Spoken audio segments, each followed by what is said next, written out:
नमस्कार दोस्तों। आज गांधी जयंती के राष्ट्रीय अवसर पर आप सभी को शुभकामनाएं। किसी महापुरुष के जन्मोत्सव पर सच्ची श्रद्धांजलि अर्पित करनी है तो यह उनके विचारों को जानकर ही दी जा सकती है। सत्याग्रह इन साउथ अफ्रीका नामक पुस्तक में गांधी जी ने स्वयं अपने अनुभवों और संघर्षों का विवरण दिया है। यह एक मात्र आत्मकथात्मक रचना नहीं बल्कि सत्य और अहिंसा की प्रयोगशाला का दस्तावेज है। इस पुस्तक में गांधी जी ने दक्षिण अफ्रीका के अनुभवों और सत्याग्रह के सिद्धांतों को विस्तृत रूप में प्रस्तुत किया है। वास्तव में इस पुस्तक में हम गांधी जी के मोहनदास से महात्मा तक के सफर को देख सकते हैं। महात्मा गांधी जी की पुस्तक सत्याग्रह इन साउथ अफ्रीका वास्तविक रूप में उनके द्वारा गुजराती भाषा में लिखी गई थी, जो एक आत्मकथा के रूप में है। इस पुस्तक को इंग्लिश लैंग्वेज में बालजी गोविंद जी देसाई द्वारा ट्रांसलेट किया गया है और इसका जो इंग्लिश एडिशन है वो पहली बार 1928 में पब्लिश हुआ था। पुस्तक की प्रस्तावना हमें सीधे तौर में उस दौर में ले जाती है जब भारतीय समाज बिखरा हुआ था, औपनिवेशिक ताकतें शोषण पर आमादा थीं और भारतीयों की स्थिति दुनिया के विभिन्न हिस्सों में दयनीय थी। गांधी जी बताते हैं कि दक्षिण अफ्रीका का अनुभव उनके जीवन का निर्णायक मोड़ बना। उन्होंने पहली बार महसूस किया कि व्यक्तिगत अपमान सामूहिक संघर्ष में कैसे बदलता है। गांधी जी यहाँ पर स्पष्ट करते हैं कि यह पुस्तक केवल घटनाओं का विवरण नहीं है, बल्कि सत्याग्रह अर्थात सत्य की शक्ति के उद्भव और उसके प्रयोग का लेखा जोखा है। 19वीं शताब्दी के अंत तक दक्षिण अफ्रीका नस्लीय भेदभाव और यूरोपीय साम्राज्यवादी नीतियों का केंद्र बन चुका था। यहाँ पर चार बड़े हिस्से थे: Natal, Transvaal, orange free state और कैप कॉलोनी। श्वेत यूरोपीय शासक और व्यापारी वर्ग सत्ता पर काबिज था। अफ्रीका के मूल निवासी और एशियाई लोग विशेषकर भारतीय गुलामी और शोषण की चक्की में पिस रहे थे। याद रहे, यहाँ भारतीयों को कुली कहकर संबोधित किया जाता था। वे खेती, मजदूरी, छोटे व्यापार और दुकानों में कार्यरत थे। उन्हें रेल, डाक, न्यायालय और मतदान जैसी सुविधाओं से वंचित रखा गया था। कानून द्वारा उन्हें दूसरे दर्जे का नागरिक घोषित किया गया था। 20वीं सदी की शुरुआत हो रही थी। दुनिया का नक्शा बदल रहा था। औपनिवेशिक शासन अपनी चरम पर था। अफ्रीका, एशिया और दुनिया के बड़े हिस्सों पर यूरोपीय साम्राज्य का नियंत्रण था। भारत गुलामी की जकड़नों में जकड़ा हुआ था और दक्षिण अफ्रीका नस्ल भेद का गढ़ बन चुका था। इसी समय एक युवा भारतीय वकील ने वहां कदम रखा और एक नए संघर्ष की नींव रखी। उस युवा का नाम था मोहनदास करमचंद गांधी। सन 1893 मोहनदास करमचंद गांधी, जिनकी उस वक्त उम्र लगभग 24 वर्ष थी, लंदन से बैरिस्टर की पढ़ाई पूरी कर चुके थे और इस युवा गांधी को दक्षिण अफ्रीका के एक व्यापारी दादा अब्दुल्ला का केस लड़ने का प्रस्ताव मिलता है। गांधी जी ने सोचा था कि यह एक अच्छा अवसर है और यह केवल एक वर्ष का काम है, केस लड़ूंगा और वापस लौट आऊंगा। लेकिन उन्हें क्या मालूम था कि यह यात्रा केवल एक केस तक सीमित नहीं रहेगी, बल्कि उनके जीवन और भारत के भविष्य की दिशा बदल देगी। गांधी जी की असली परीक्षा तब शुरू हुई जब उन्होंने नस्ल भेद को प्रत्यक्ष रूप से महसूस किया। गांधी जी के जीवन का टर्निंग पॉइंट थी दक्षिण अफ्रीका में यात्रा। गांधी जी की असली परीक्षा तब शुरू हुई जब उन्होंने नस्ल भेद को प्रत्यक्ष रूप से महसूस किया। गांधी जी के जीवन का टर्निंग पॉइंट थी दक्षिण अफ्रीका में यात्रा के दौरान पीटर मॉर्टिसबर्ग की रेलगाड़ी में घटी घटना। गांधी जी ने एक प्रथम श्रेणी का टिकट लिया था, लेकिन जब ट्रेन नेटोल से पीटर मार्टिसबर्ग पहुंची तो श्वेत यात्रियों ने इसका विरोध किया कि एक काला भारतीय प्रथम श्रेणी में कैसे बैठ सकता है। रेल कर्मचारी ने कहा, तुम्हें तीसरी श्रेणी में जाना होगा। गांधी जी ने कहा कि मेरे पास एक वैध टिकट है और मैं अपने अधिकार से यहाँ बैठा हुआ हूँ। उसके बाद रेलवे गार्ड ने उन्हें जबरन सामान समेत डिब्बे से बाहर फेंक दिया। यही घटना थी जिसने गांधी जी को व्यक्तिगत वकील से जननेता बना दिया। अपमान को उन्होंने संघर्ष का हथियार बना लिया। आगे बढ़ने से पहले हम दक्षिण अफ्रीका में भारतीयों की स्थिति को समझ लेते हैं। भारतीय समुदाय की उपस्थिति दक्षिण अफ्रीका में बहुत पुरानी थी। 19वीं शताब्दी के मध्य में अंग्रेज शासकों ने हजारों भारतीयों को गुलाम मजदूर के रूप में लाकर खेतों, चाय बागानों और रेल निर्माण कार्यों में झोंक दिया था। ये मजदूर 5 साल के लिए अनुबंधित होते थे, लेकिन उस अवधि के बाद भी गरीबी और दमन की जंजीरों से मुक्त नहीं हो पाते थे। नेटोल में 1860 से लेकर 1911 तक लगभग 1.5 लाख भारतीय मजदूर पहुंचे थे। इनमें अधिकांश उत्तर प्रदेश, बिहार, तमिलनाडु और आंध्र प्रदेश से थे। अनुबंध पूरा करने के बाद भी उन्हें गांव लौटने के बजाय वहीं रहने पे मजबूर किया गया था। ये मजदूर केवल आर्थिक शोषण ही नहीं, बल्कि सामाजिक और नस्ली अपमान का भी सामना करते थे। भारतीय समुदाय का एक दूसरा हिस्सा था व्यापारी, दुकानदार और पेशेवर वर्ग। ये लोग आर्थिक रूप से कुछ मजबूत थे, लेकिन ये श्वेत समाज की आंखों में खटकते थे। उन पर तरह तरह के टैक्स, लाइसेंस शुल्क और भेदभावपूर्ण कानून थोपे जाते थे। भारतीय व्यापारियों को शहरों के बीच व्हाइट एरिया में दुकान खोलने की अनुमति नहीं थी। उन्हें मतदान का अधिकार नहीं था। अदालतों में उनकी गवाही श्वेत व्यक्ति के बराबर नहीं मानी जाती थी। भारतीयों को रात में शहर की सीमा से बाहर जाने के लिए पास या कह लें कि परमिट रखना अनिवार्य था। ट्रांसवाल और फ्री स्टेट में भारतीयों का रहना तक अवैध घोषित कर दिया गया था। भारतीय बच्चों को अच्छे स्कूलों में प्रवेश नहीं मिलता था। रेलगाड़ियों और डाकखानों में उनके लिए अलग नीच श्रेणी की खिड़कियां थीं। ऐसे दृश्य भारतीयों के जीवन का हिस्सा बन चुके थे। यह अपमान बार बार उनके दिलों में आग जलाता था। यह स्थिति भारतीयों में असंतोष और आक्रोश भर रही थी, लेकिन उन्हें नेतृत्व की तलाश थी, एक ऐसा नेता जो उनके अधिकारों की लड़ाई लड़ सके। यही नेतृत्व उन्हें गांधी जी से मिला। गांधी जी के आने से पहले भी भारतीय समुदाय ने कुछ प्रयास किए थे। वे याचिकाएं लिखते, अर्जी भेजते और कभी-कभी ब्रिटिश सरकार से राहत की उम्मीद करते थे। लेकिन यह सब प्रयास बिखरे हुए थे और कमजोर थे। इन असफलताओं ने भारतीयों को निराश कर दिया था, लेकिन यही निराशा गांधी जी के नेतृत्व में आगे चलकर एक मजबूत आंदोलन में बदल गई। गांधी जी जब दक्षिण अफ्रीका पहुंचे, तो उन्होंने केवल एक केस लड़ने के लिए अपने को तैयार किया था। लेकिन जैसे जैसे उन्होंने भारतीयों की दशा देखी, वे भीतर से विचलित होने लगे। गांधी जी ने निश्चय किया, वह केवल एक वकील नहीं बल्कि एक जननेता की भूमिका निभाएंगे। गांधी जी ने सत्याग्रह शब्द गढ़ा। सत्य यानी ट्रुथ और आग्रह यानी इंसिस्टेंस या फोर्स मिलकर हुआ ट्रुथ फोर्स, सत्य की शक्ति। लेकिन यह केवल राजनीतिक हथियार नहीं था, यह एक नैतिक आंदोलन था जिसमें अन्याय का प्रतिकार हिंसा से नहीं बल्कि आत्मबल और धैर्य से किया जाना था।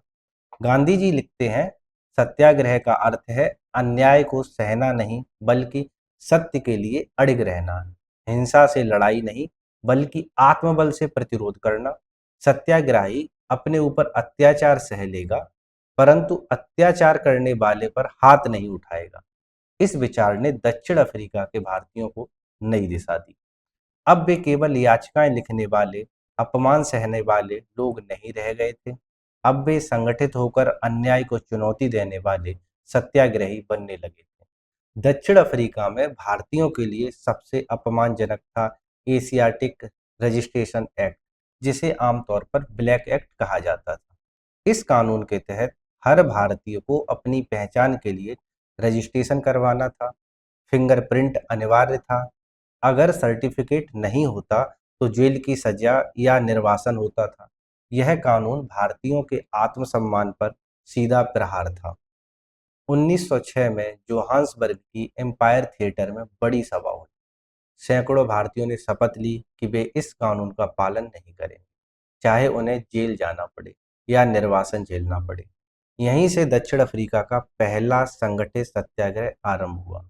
जैसे ही आंदोलन शुरू हुआ, दक्षिण अफ्रीकी सरकार ने कड़ा रुख अपनाया। सैकड़ों भारतीयों को गिरफ्तार किया गया। गांधी जी स्वयं जेल गए। गांधी जी ने सिखाया कि जेल से डरना नहीं है, बल्कि उसे संघर्ष का प्रतीक मानना है। इससे भारतीय समुदाय को अपार साहस दिया। सत्याग्रह केवल पुरुषों तक सीमित नहीं रहा, भारतीय महिलाओं ने भी इसमें उल्लेखनीय भूमिका निभाई। वे पास जलाने, सत्याग्रह में भाग लेने और जेल जाने तक आगे आईं।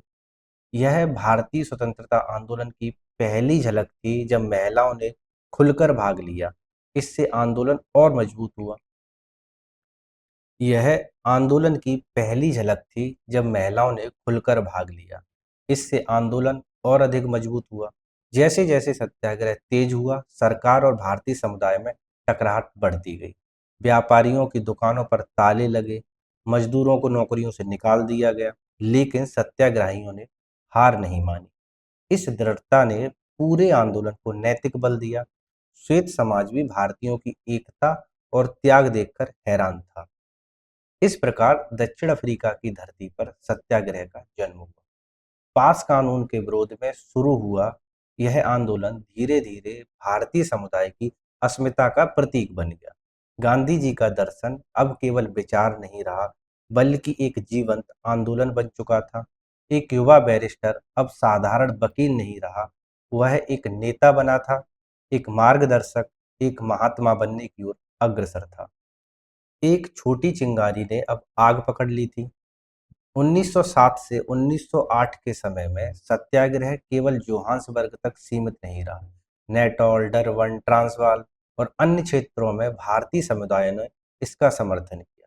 गांधी जी ने स्पष्ट किया कि यह आंदोलन केवल कुछ नेताओं का नहीं, बल्कि पूरे समुदाय का होना चाहिए। सत्याग्रहियों ने तय किया कि वे किसी भी हिंसा में भाग नहीं लेंगे, पास या अन्य नस्लीय कानूनों का पालन नहीं करेंगे, गिरफ्तारी और जेल को स्वाभाविक स्वीकार करेंगे। इस प्रकार आंदोलन एक नैतिक और संगठित मोड़ पर पहुंचा। गांधी जी ने यह सुनिश्चित किया कि आंदोलन में हर व्यक्ति का आत्मबल जागृत हो।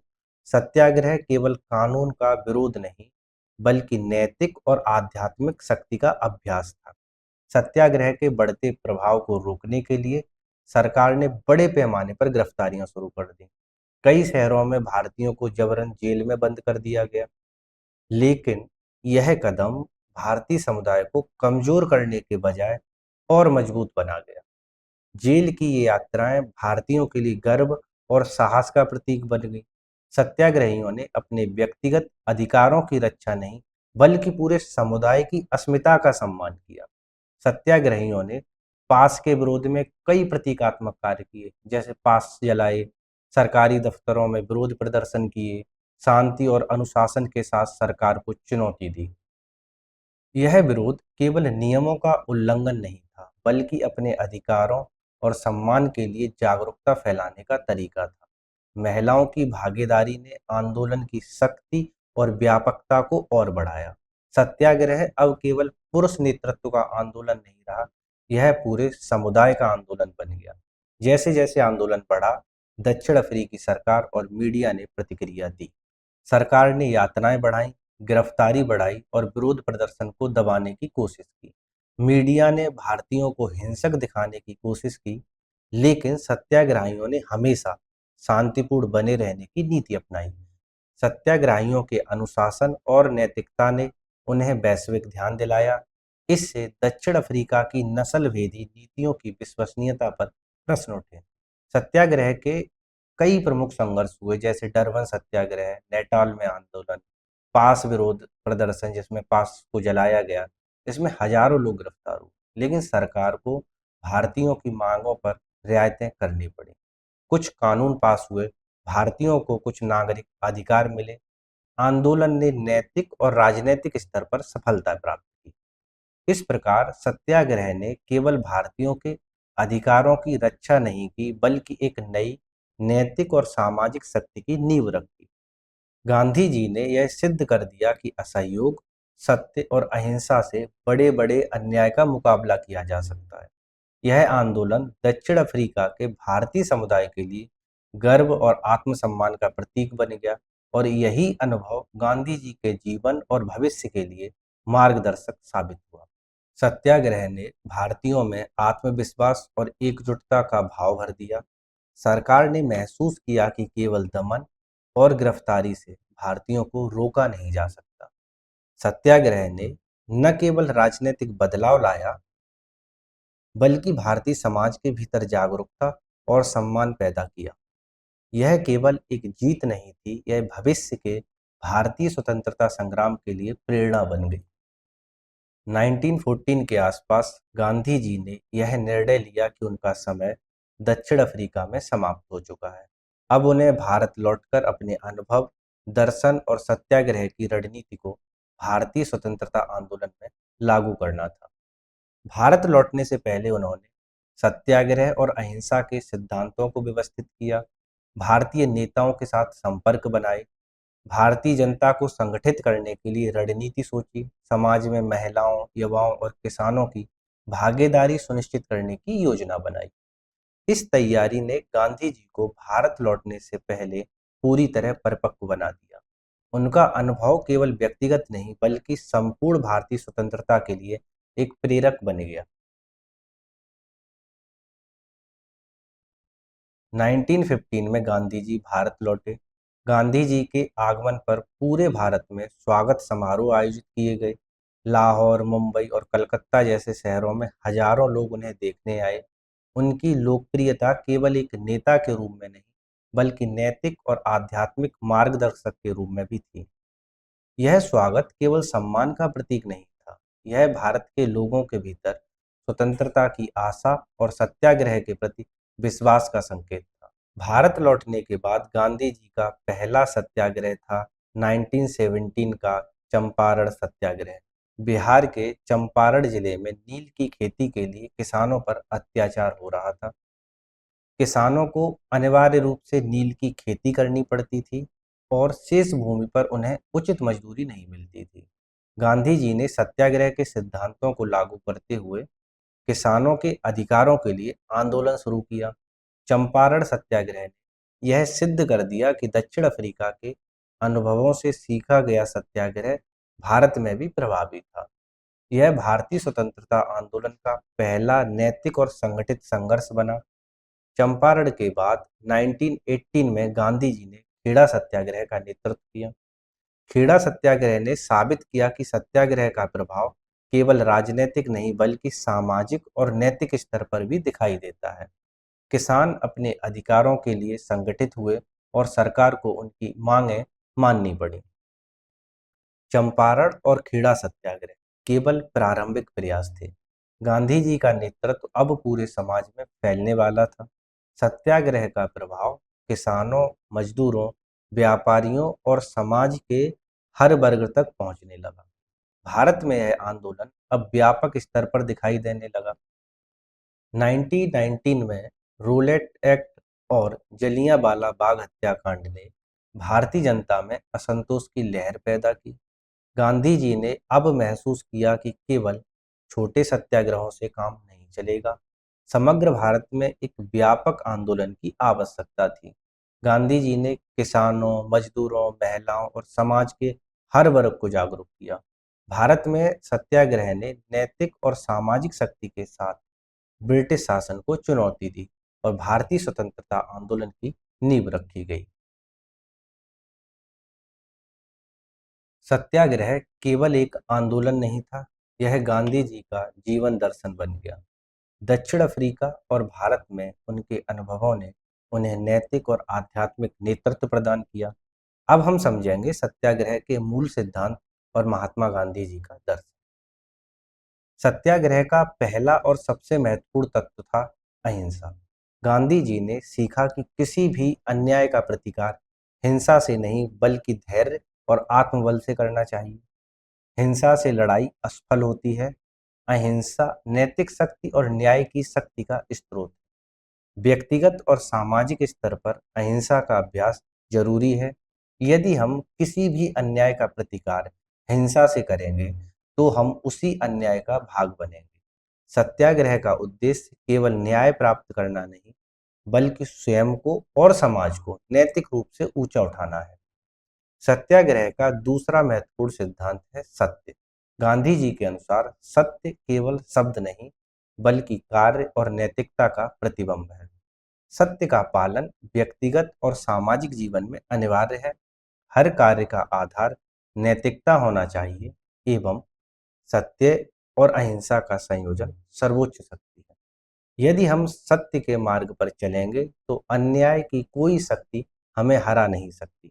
गांधी जी का मानना था, सत्य और अहिंसा हमारी सर्वोच्च शक्ति है।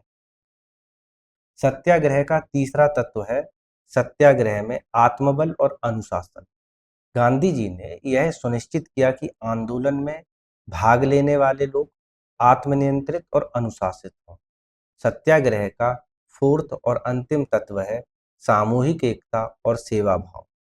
सत्याग्रह केवल व्यक्तिगत प्रयास नहीं था, यह पूरे समुदाय का आंदोलन था। गांधी जी ने यह सिद्ध किया कि सामूहिक एकता और सेवा भाव आंदोलन को अधिक प्रभावशाली बनाते हैं। गांधी जी का सत्याग्रह और उनका दर्शन केवल भारत या दक्षिण अफ्रीका तक सीमित नहीं रहा, यह पूरी दुनिया के लिए प्रेरणा है। आज भी गांधी जी का सत्याग्रह और दर्शन वैश्विक नेताओं, समाज सुधारकों और छात्रों के लिए प्रेरणा का स्रोत है। यह सिद्ध करता है कि नैतिक बल और अहिंसा का मार्ग सबसे प्रभावशाली है। सत्याग्रह और महात्मा गांधी का दर्शन हमें यह सिखाता है कि नैतिकता और सत्य का पालन जीवन की नींव है। अहिंसा सबसे शक्तिशाली हथियार है। आत्मबल, अनुशासन और सामूहिक एकता से समाज में स्थायी परिवर्तन लाया जा सकता है। दक्षिण अफ्रीका और भारत के अनुभवों ने गांधी जी को एक महान नेता, नैतिक मार्गदर्शक और विश्व प्रेरणा बनाया। सत्याग्रह केवल अतीत का आंदोलन नहीं, बल्कि आज भी समाज और दुनिया के लिए संदेश है।